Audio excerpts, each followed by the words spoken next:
ওঠো বিলাল মিনারাতে সময় বয়ে যায় আজান দাও গো মধুর সুরে শুনবার মনে চায় ওঠো বিলাল মিনারাতে সময় বয়ে যায় আজান দাও গো মধুর সুরে শুনবার মনে চায় আজান দাও গো মধুর সুরে শুনবার মনে চায় বেলাল বলে আজান দিলি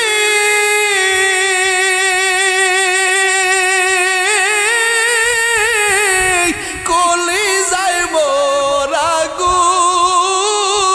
জলে আল্লাহু আকবার জোরে বলেন বেলাল বলে আজান দিলি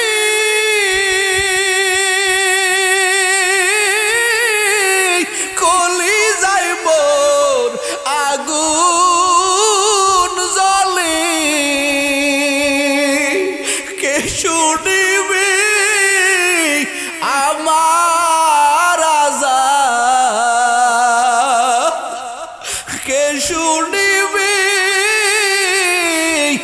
আমার আযান নবী নাই যে দুনিয়ায় আজান দাও গো মধুর সুরে শুনবার মনে চায় আজান দাও গো মধুর সুরে শুনবার মনে চায় বেলাল বলে আজান দিলি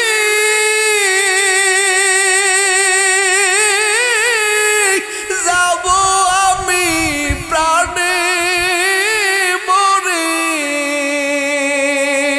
সবাই করো দুয়া মরে আখেরি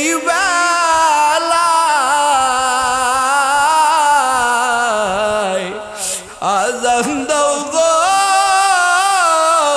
মধুর সুরে শুনবার মনে চায় আজান দাও গো মধুর সুরে শুনবার মনে চায় सूरत में इंसान है सूरत में इंसान है मगर इंसान नहीं है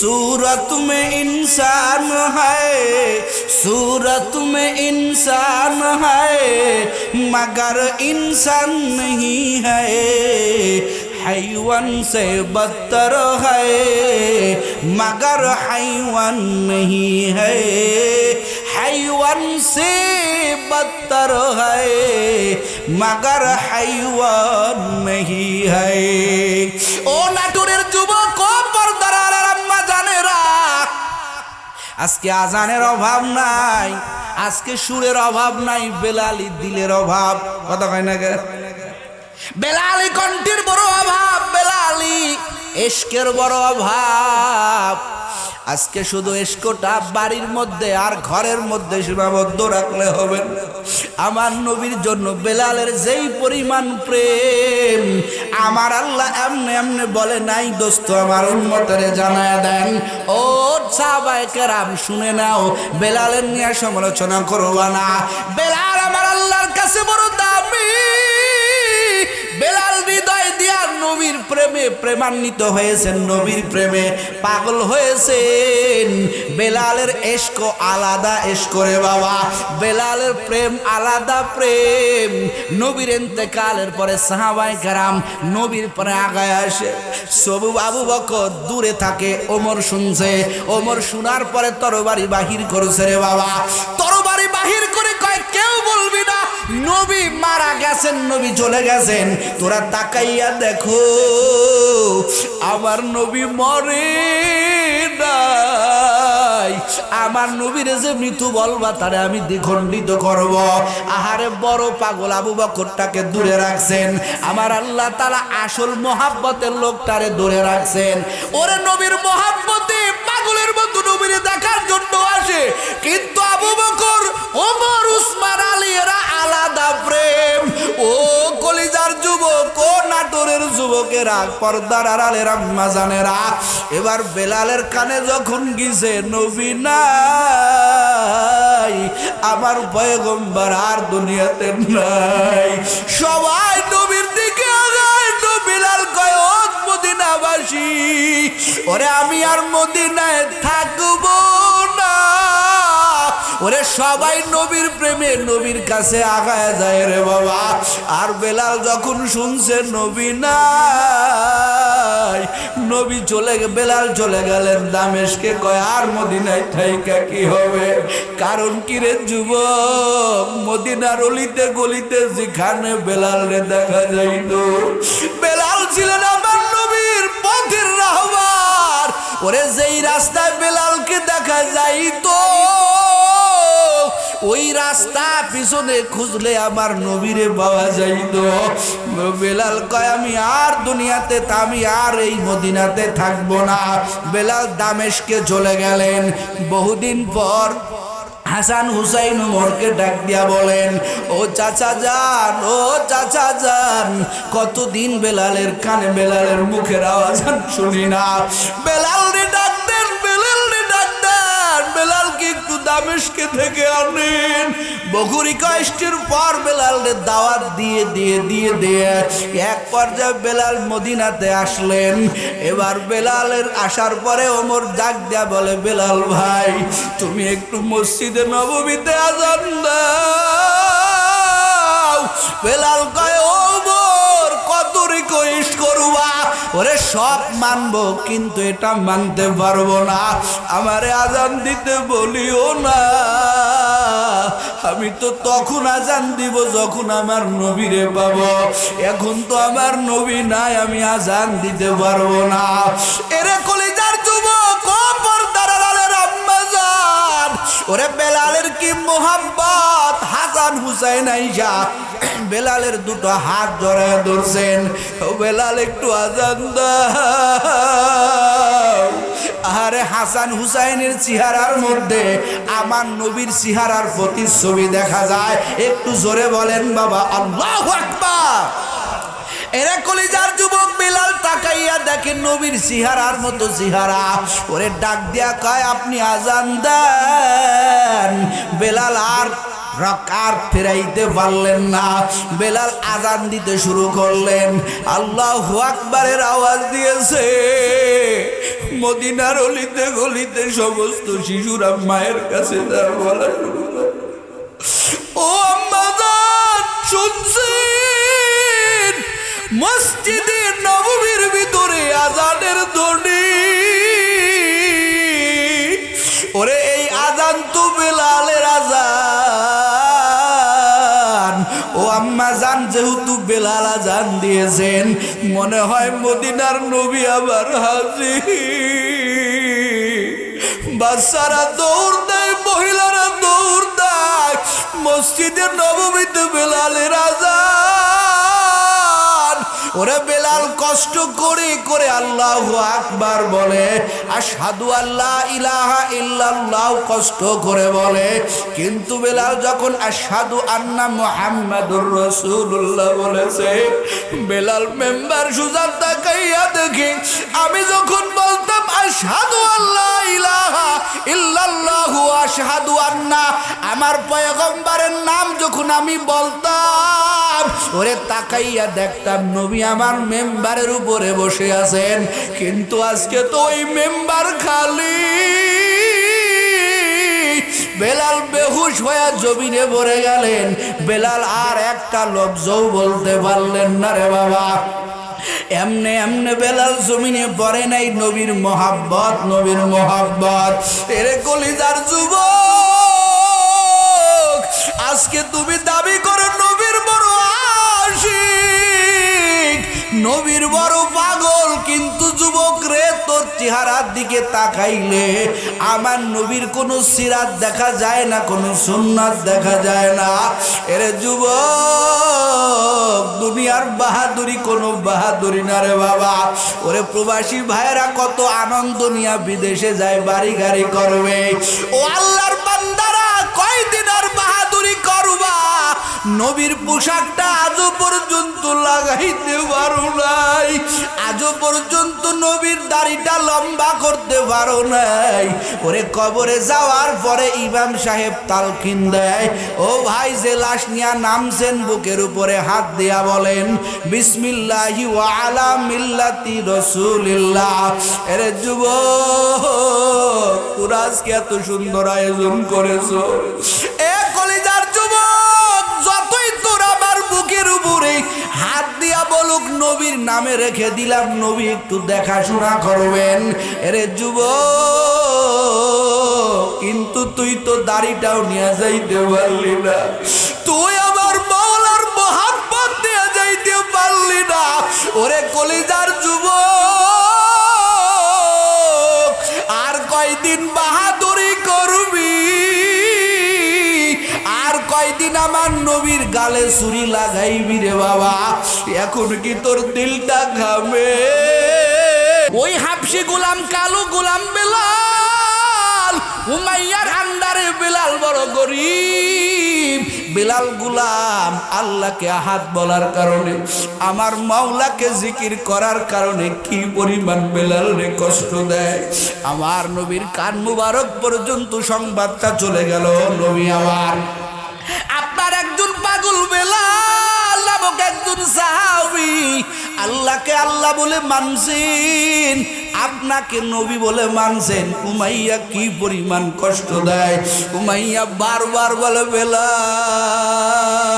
আল্লাহকে বলে যাও আমি তোমার মালিক। বেলাল কয় ও উমাইয়া, আমি তোমার গোলাম হতে পারি, কিন্তু আমার আল্লাহকে ভুলে না। আমি আমার মাওলাকে ভুলতে পারি না, আমি আমার মাওলাকে ভুলতে পারবো না। বেলাল জোরে জোরে আমার মাওলার জিকির করে, আহাদ আহাদ আহাদ, আমার আল্লাহ এক। আমার নবী বলে ও সাহাবায়ে কেরাম, আমার বেলালকে কি পরিমাণ মারছি।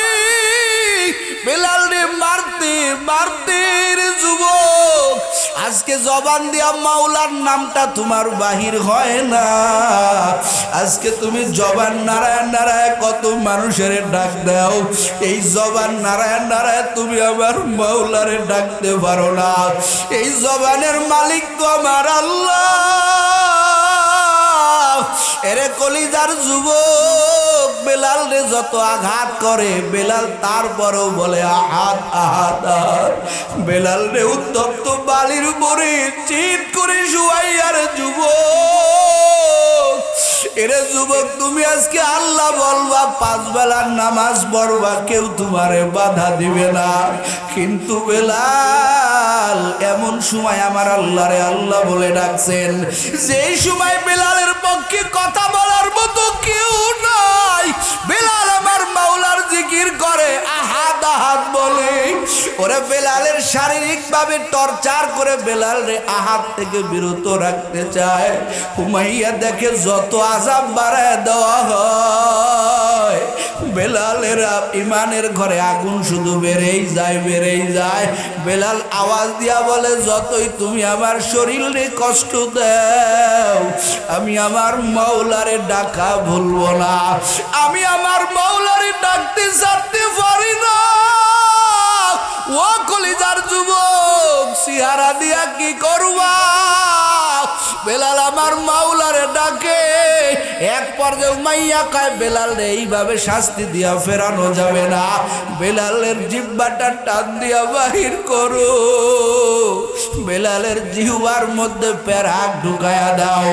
যে জিহ্বা দাঁড়াইয়া দাঁড়াইয়া বেলাল ওর মালিক রে ডাকতেছ, ওই জিহ্বা বন্ধ করে দাও, বেলাল যাতে জিহ্বা নাড়াইয়া নাড়াইয়া ওর মালিক রে না ডাকতে পারে। এবার কয়েকজন মিলিয়া বেলালের জিহ্বাটা টান দিয়া বাহির করছে।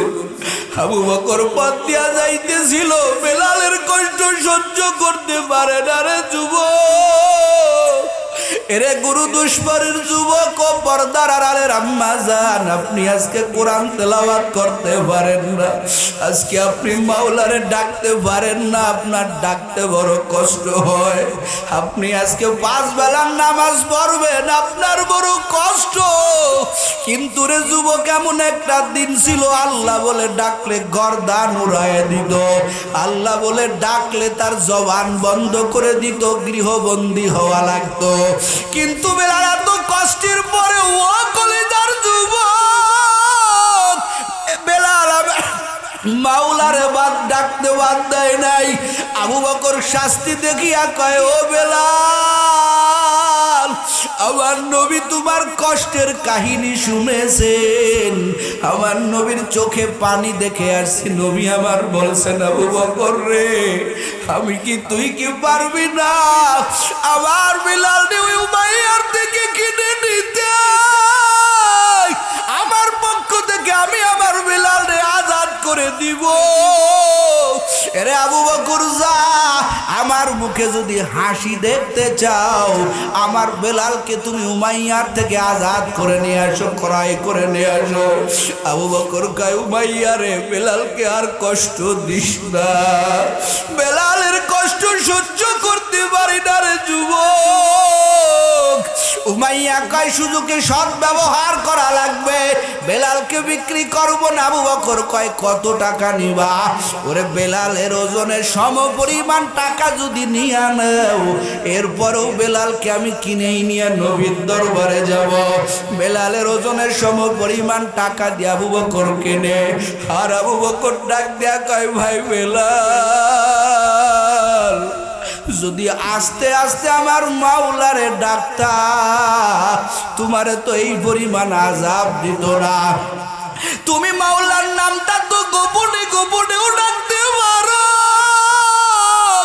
ও বেলাল ভাই তোমার জিহ্বা দিয়া দর দর করে রক্ত পড়তেছে, ওরে তুমি মাওলার নামটা তো গোপনে গোপনেও ডাকতে পারো, কেন এমন জোরে জোরে ডাকলা আর তোমার এই পরিমাণ আযাব দেয়? এবার বেলাল ডাক দেয়া কয় আবু বকর ওরে আযাবের মধ্যে থাকিয়া মাওলারে ডাকা যে কত আনন্দ। এরে ভাই আবু বকর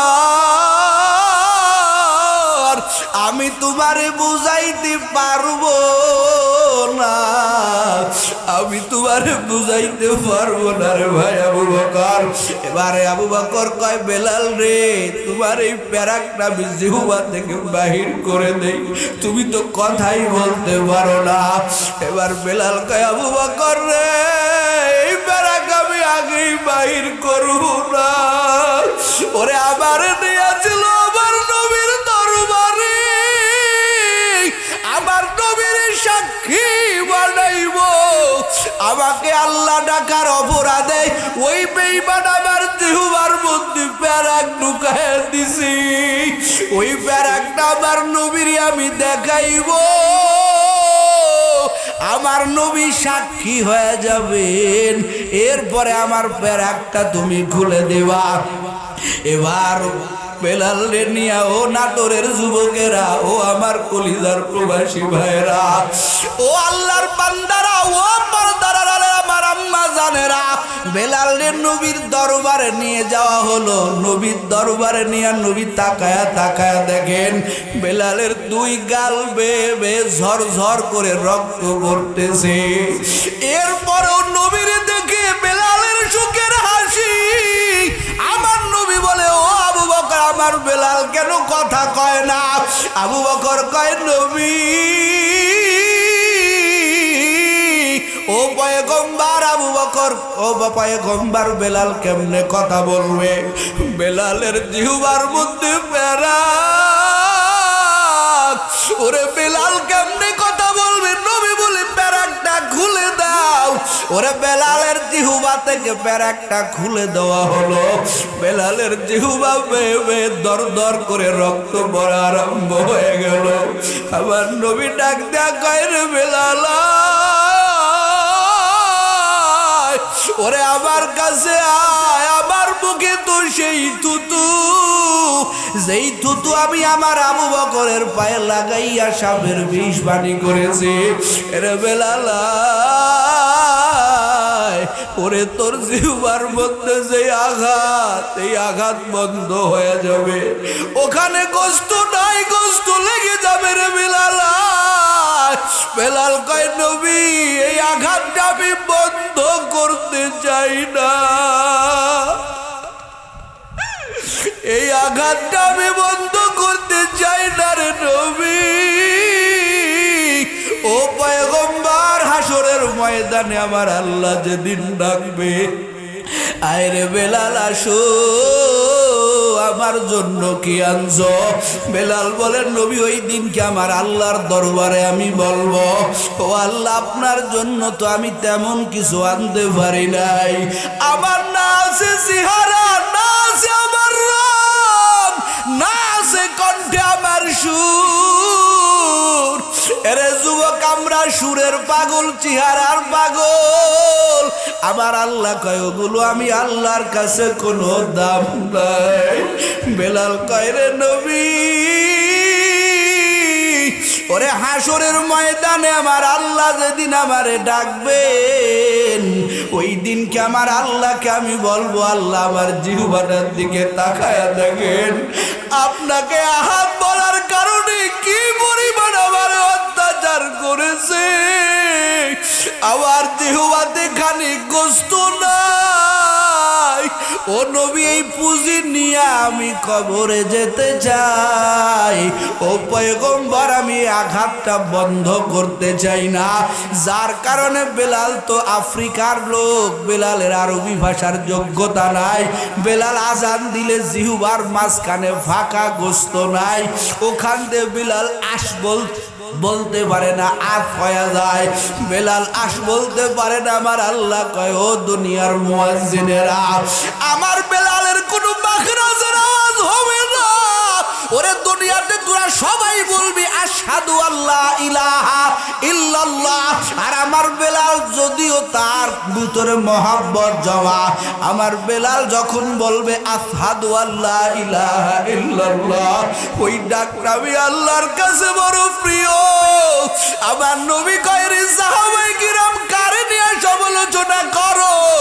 আমার বেলাল মসজিদে নববীতে আজান না দিলে, আমার বেলালের আজানের ধ্বনি না হইলে মসজিদে নববীতে সুবহে সাদেক হয় নাই। জোরে কোন বাবা আল্লাহু আকবার। ওঠো বেলাল মিনারাতে, সময় বয়ে যায়, আজান দাও গো মধুর সুরে, শুনবার মনে চায়। ওঠো বিল্লাল মিনারাতে, সময় বয়ে যায়, আজান দাও গো মধুর সুরে, শুনবার মনে চায়। আজান দাও গো মধুর সুরে, শুনবার মনে চায়। বেলাল বলে, আজান দিলি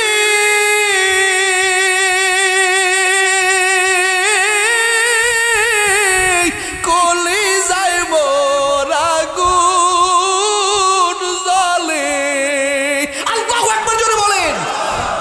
বেলাল বলে আজান দিলি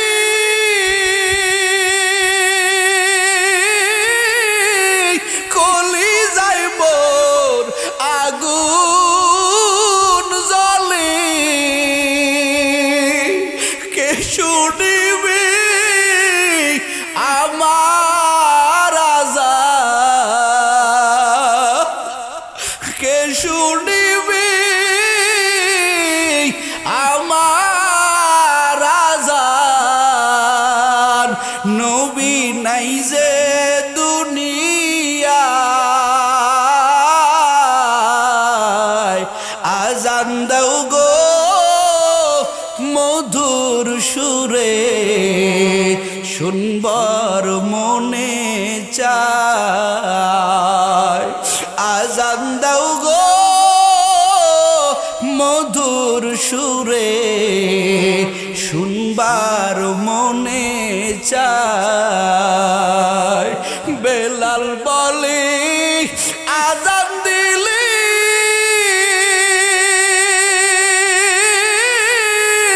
যাব আমি প্রাণে মরে সবাই করো দুয়া মরে আখেরি বেলায় আযান দাও গো মধুর সুরে শুনবার মনে চায় আযান দাও গো মধুর সুরে শুনবার মনে চায় सूरत में इंसान है सूरत में इंसान है मगर इंसान नहीं है सूरत में इंसान है सूरत में इंसान है मगर इंसान नहीं है हैवान से बदतर है मगर हैवान नहीं है हैवान से बदतर है मगर हैवान नहीं है ओ नाटुरेर যুবক ও পর্দার আড়ার আম্মা জানেরা আজকে আজানের অভাব নাই আজকে সুরের অভাব নাই বেলালি দিলের অভাব কথা কয় না কে বেলালি কণ্ঠের বড় অভাব বেলালি ইশকের বড় অভাব আজকে শুধু ইশকটা বাড়ির মধ্যে আর ঘরের মধ্যে সীমাবদ্ধ রাখলে হবে না আমার নবীর জন্য বেলালের যেই পরিমাণ প্রেম আমার আল্লাহ এমনি এমনি বলে নাই দোস্ত আমার উম্মতের জানায় দেন ও সাহাবায়ে কেরাম শুনে নাও বেলালের নিয়ে সমালোচনা করবা না বেলাল আমার আল্লাহর কাছে বড় দামি বেলাল হৃদয় দিয়া নবীর প্রেমে প্রেমান্বিত হয়েছেন নবীর প্রেমে পাগল হয়েছেন বেলালের ইশক আলাদা ইশক রে বাবা বেলালের প্রেম আলাদা প্রেম নবীর ইন্তেকালের পরে সাহাবায়ে কেরাম নবীর পরে আগায় আসে সবু আবু বকর দূরে থাকে ওমর শুনছে ওমর শোনার পরে তরবারি বাহির করেছে রে বাবা তরবারি বাহির করে কয় কেউ বলবি না নবী মারা গেছেন নবী চলে গেছেন তোরা তাকাইয়া দেখো আমার নবী মরে নাই আমার নবীর যে মৃত্যু বলবা তারে আমি দ্বিখণ্ডিত করব আহারে বড় পাগল আবু বকরটাকে দূরে রাখছেন আমার আল্লাহ তাআলা আসল মোহাব্বতের লোকটারে দূরে রাখছেন ওরে নবীর মোহাব্বতে পাগলের মতো নবীরে দেখার জন্য আসে কিন্তু আবু বকর ওমর উসমান আলী এরা আলাদা প্রেম ও কলিজার যুবক ও নাটোরের যুবকেরা পর্দার আড়ালের আম্মা জানেরা এবার বেলালের কানে যখন গিয়েছে নবী নাই আমার পয়গম্বর আর দুনিয়াতে নাই সবাই নবীর দিকে আগায় তো বেলাল কয় ও মদিনাবাসী ওরে আমি আর মদিনায় থাকবো না ওরে সবাই নবীর প্রেমে নবীর কাছে আগায় যায় রে বাবা আর বেলাল যখন শুনছে নবী নাই নবী বেলাল চলে গেলেন দামেস্কে। কয় আর মদিনায় থাইকা কি হবে? কারণ কি রে যুবক, মদিনার অলিতে গলিতে যেখানে বেলালরে দেখা যাইত, বেলাল ছিলেন আমার নবীর পথের রাহবার। ওরে যেই রাস্তায় বেলালকে দেখা যাইতো ওই রাস্তা পিছনে খুঁজলে আমার নবীরে পাওয়া যাইত। বেলাল কয় আমি আর দুনিয়াতে, আমি আর এই মদিনাতে থাকবো না। বেলাল দামেস্কে চলে গেলেন। বহুদিন পর হাসান হুসাইন উমরকে ডাক দিয়া বলেন, ও চাচা যান, ও চাচা যান, কতদিন বেলালের কানে, বেলালের মুখের আওয়াজ শুনি না। বেলাল রে ডাক দেন, বেলাল রে ডাক দেন, বেলালকে একটু দামেস্কে থেকে আনেন। বহু রিকোয়েস্টের পর বেলালের দাওয়াত দিয়ে এক পর্যায়ে বেলাল মদিনাতে আসলেন। এবার বেলালের আসার পরে ওমর ডাক দিয়া বলে, বেলাল ভাই তুমি একটু মসজিদে নববীতে আযান দাও। বেলাল কয়, ওমর কত রিকোয়েস্ট করবা? ওরে সব মানবো, কিন্তু এটা মানতে পারবো না, আমারে আযান দিতে বলিও না। আমি তো তখন আযান দিব যখন আমার নবীরে পাবো, এখন তো আমার নবী নাই, আমি আযান দিতে পারবো না। এরে কলিজার যুবক, ও পর্দার আড়ালের আম্মা জান, ওরে বেলালের কি মোহাব্বত! হাসান হুসাইন আইসা বেলালের দুটো হাত জড়ায় ধরছেন, ও বেলাল একটু আযান দাও। আরে হাসান হুসাইনের চেহারার মধ্যে আমার নবীর চেহারার প্রতিচ্ছবি দেখা যায়। একটু জোরে বলেন বাবা আল্লাহু আকবার। এরা কলিজার যুবক বেলাল তাকাইয়া দেখেন নবীর চেহারার মতো চেহারা। ওরে ডাক দিয়া কয়, আপনি আযান দেন। বেলাল আর রাকাত ফেরাইতে পারলেন না। বেলাল আযান দিতে শুরু করলেন। আল্লাহু আকবারের আওয়াজ দিয়েছে। মদিনার অলিতে গলিতে সমস্ত শিশুরা মায়ের কাছে বলা শুরু করে, ও আম্মা জান শুনছেন? মসজিদে নববীর ভিতরে আযানের ধ্বনি। ওরে এই আযান তো বেলালের আযান। ও আম্মা জান, যেহেতু বেলাল আযান দিয়েছেন, মনে হয় মদিনার নবী আবার হাজির। বাচ্চারা দৌড় দেয়, মহিলারা দৌড় দেয়, মসজিদে নববীতে বেলালের আযান। ওরে বেলাল কষ্ট করে করে আল্লাহু আকবার বলে, আশহাদু আল্লা ইলাহা ইল্লাল্লাহ কষ্ট করে বলে। কিন্তু বেলাল যখন আশহাদু আন্না মুহাম্মাদুর রাসূলুল্লাহ বলেছে, বেলাল মেম্বার সুজা তাকাইয়া দেখে, আমি যখন বলতাম আশহাদু আল্লা ইলাহা ইল্লাল্লাহু আশহাদু আন্না, আমার পয়গম্বরের নাম যখন আমি বলতাম, ওরে তাকাইয়া দেখতাম নবী আমার মেম্বারের উপরে বসে আছেন। কিন্তু আজকে তো ওই মেম্বার খালি। বেলাল বেহুশ হয়ে জমিনে পড়ে গেলেন। বেলাল আর একটা লফজও বলতে পারলেন না রে বাবা। এমনে এমনে বেলাল জমিনে পড়ে নাই। নবীর মোহাব্বত, নবীর মোহাব্বত। এরে কলিজার যুবক, আজকে তুমি দাবি করো নবীর বড় আশিক, নবীর বড় পাগল, কিন্তু যুবক রে তোর চেহারার দিকে তাকাইলে আমার নবীর কোনো সিরাত দেখা যায় না, কোনো সুন্নাত দেখা যায় না। এরে যুবক, দুনিয়ার বাহাদুরি কোনো বাহাদুরি না রে বাবা। ওরে প্রবাসী ভাইরা কত আনন্দ নিয়ে বিদেশে যায়, বাড়ি গাড়ি করবে। ও আল্লাহর বান্দারা, কয়দিন আর বাহাদুরি করবা? নবীর পোশাকটা আজও পর্যন্ত লাগাইতে পারো নাই, আজও পর্যন্ত নবীর দাড়িটা লম্বা করতে পারো নাই। ওরে কবরে যাওয়ার পরে ইমাম সাহেব তালকিন দেয়, ও ভাই যে লাশ নিয়া নামছেন বুকের উপরে হাত দিয়া বলেন বিসমিল্লাহি ওয়া আলা মিল্লাতি রাসূলিল্লাহ। এরে যুবক, তোরা আজকে এত সুন্দর আয়োজন করেছো। এ কলিজার যুবক, যতই তোর আমার বুকের উপরে হাত দিয়া বলুক নবী নবীর নামে রেখে দিলাম, নবী একটু দেখাশোনা করবেন। এরে যুবক, কিন্তু তুই তো দাড়িটাও নিয়ে যাইতে পারলি না, তুই আমার মাওলার মোহাব্বত নিয়ে যাইতে পারলি না। ওরে কলিজার যুবক, আর কয়দিন বাহাদুরি করবি? আর কয়দিন আমার নবীর গালে ছুরি লাগাইবি রে বাবা? এখন কি তোর দিলটা ঘামে না? আর কয়দিন বাহাদুরি করবা, নামাজ পড়বা, রোজা রাখবা? ওরে যুবক, তোর পিছনে তাকাইয়া দেখো। ওরে যুবক, তোর মতো কত যুবক ওরে তিনটা কাপড় নিয়ে কবরে গেল, বাড়ি করবে, গাড়ি করবে, কত রকমের বাহানা, কত রকমের স্বপ্ন।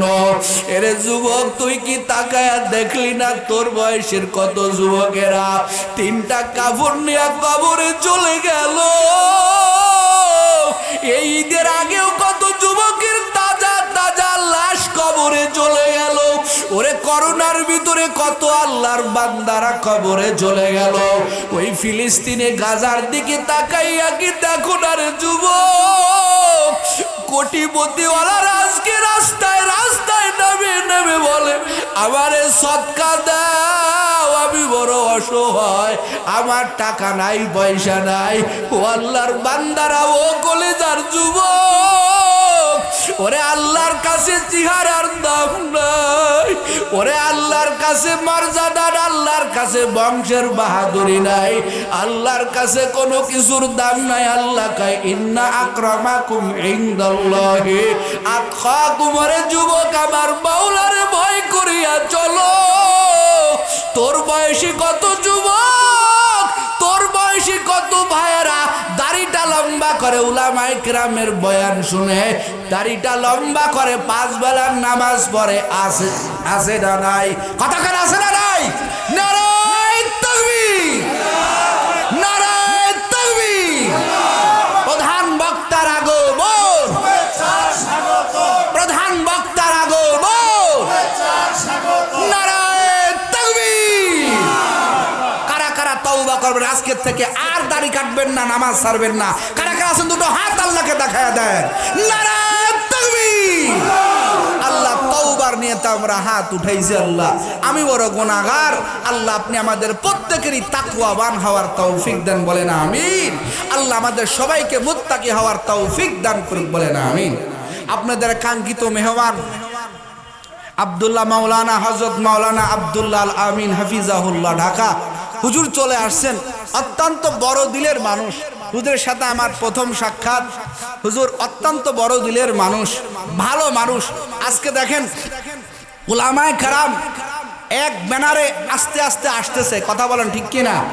বাংলার জমিনে আমরা আস্তে আস্তে দেখাইতে চাই, আমাদের মাসলাক আলাদা হতে পারে, আমাদের পীর আলাদা হতে পারে, আমাদের দল আলাদা হতে পারে, কিন্তু জাতিকে সংস্কার করতে গিয়া এই